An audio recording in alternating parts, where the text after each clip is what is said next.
Hello, Jeremy Chambers, Independence Acres Homestead here. We're going to take today's video and speak to you a little bit about our main focus here on our homestead, cuniculture.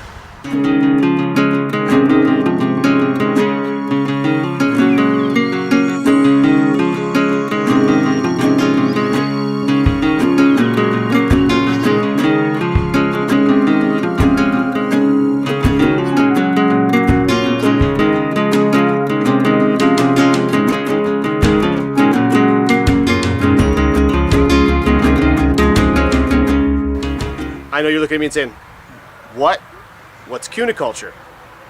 Glad you asked. Cuniculture is actually the agricultural practice of breeding, raising, and processing domestic rabbits, usually for meat, fur, sometimes wool.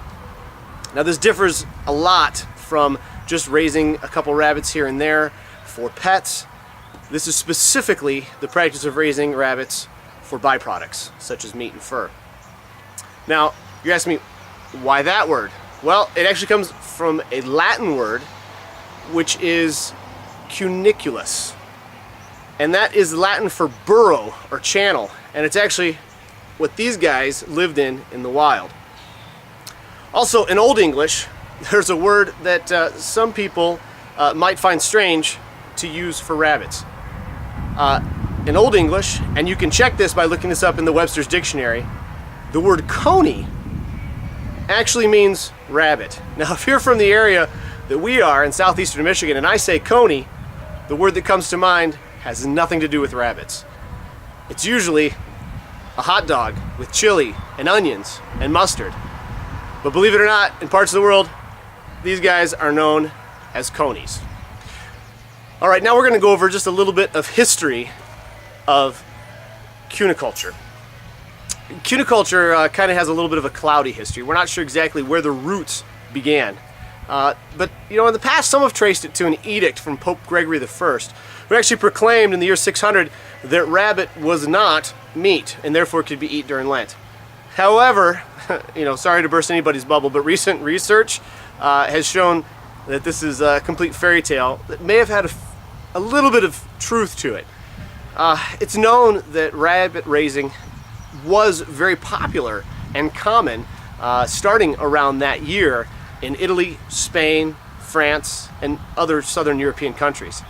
And eventually the idea of raising rabbits for meat progressed from just in the monasteries where it was used for food because it's considered, you know, kind of a modest food source. And spread from the monasteries into the cities and the towns surrounding those monasteries all throughout the lower European countries. However, for most, it was just a matter of keeping and confining a warren of wild rabbits rather than actually working with and breeding domestic rabbits. More than likely, it took many centuries for rabbits to become tame and for selective breeding to occur, which eventually led to the domestic European rabbit, which is the ancestor of all domestic rabbits in the world. And actually, there's different stories about how rabbits may have made their way, domestic rabbits may have made their way to the United States. And one of those actually is that a lot of early settlers may have brought them over because they were very small animals. They could have traveled well on the ships across the Atlantic Ocean. And there's even a story that some of the first rabbits to make it over to the Americas arrived on ships with Christopher Columbus. So yeah, all domestic breeds in the United States definitely are derived from European domestic rabbits. Now, the use of rabbits in the United States really didn't come into use of domestic rabbits until the early 1800s. You know, they were kept here and there in, you know, small smattering of communities, but it wasn't a super popular idea. In all actuality, the idea of keeping domestic rabbits as a meat source became very popular in the early 20th century. And the development of the commercial breed of meat rabbit, such as the Californian, started around 1920 and to the early 1930s. Now, one thing is that the rabbits were a great meat source for people during the Great Depression.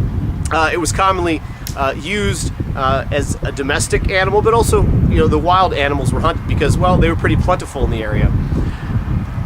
The reason why rabbits were popular as meat source in the United States was they could be kept in small areas, they were quiet, they could be kept in cities, within small backyards, in basements. They were just very easy to take care of. They could be fed the table scraps. And then the popularity of meat rabbits continued to grow through World War II. And actually, the British government was big in promoting the raising of rabbits as a supplement to the meager rations that their citizens were receiving during World War II. And actually, in the United States here, a publication called Life magazine in January 1943 had an article about raising rabbits in the United States, and it actually called raising rabbits for meat a helpful patriotic hobby. How cool is that? So the consumption of rabbit meat started to decline around the 1950s with the advent of the commercial chicken farms. Broiler chickens and the commercial type meat rabbit were actually being developed at the same time period, however in different regions of the United States. But after World War II, chickens won out as the white meat of America. I always have people ask me, why would I want to raise rabbits on my homestead? Well, there's actually many reasons. First of all is the economic benefit of raising rabbits on your homestead.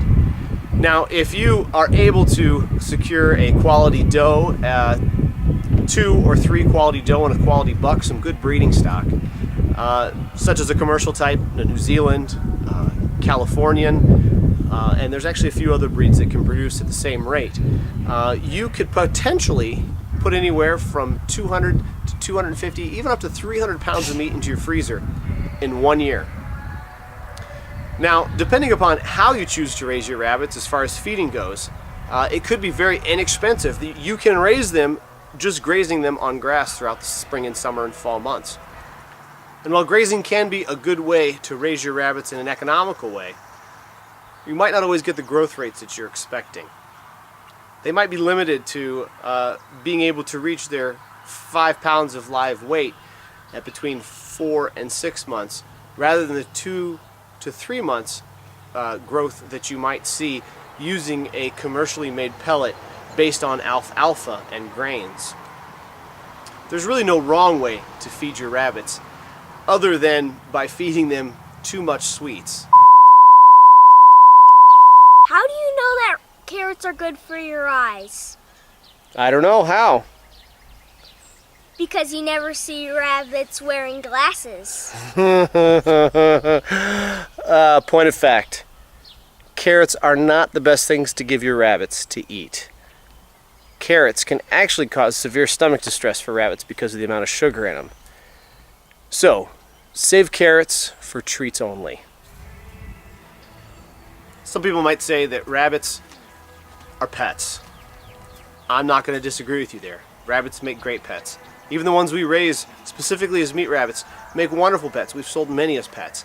They've got great personalities. They've got wonderful temperament. They're fun to watch, fun to pet. They're just a joy to be around. But in the United States, we're one of the only countries that has this firm defining line between what's a pet and what's food.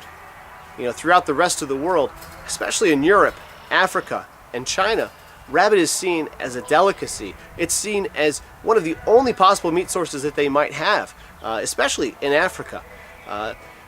There was a Time article a few years back, and it actually was about how the use of rabbit as a meat animal could be the salvation to some third world countries in South America or Africa.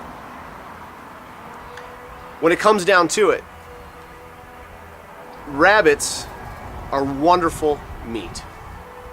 If you really are holding a strong aversion towards rabbit and eating it and seeing it only as a pet, I encourage you to stretch yourself a little bit. Go ahead and visit a butcher shop or a grocery store, and 9 times out of 10 you will be able to find rabbit meat available for purchase. Find a good recipe. Rabbit tastes a lot like chicken, but kind of a little bit more of a white meat pork texture.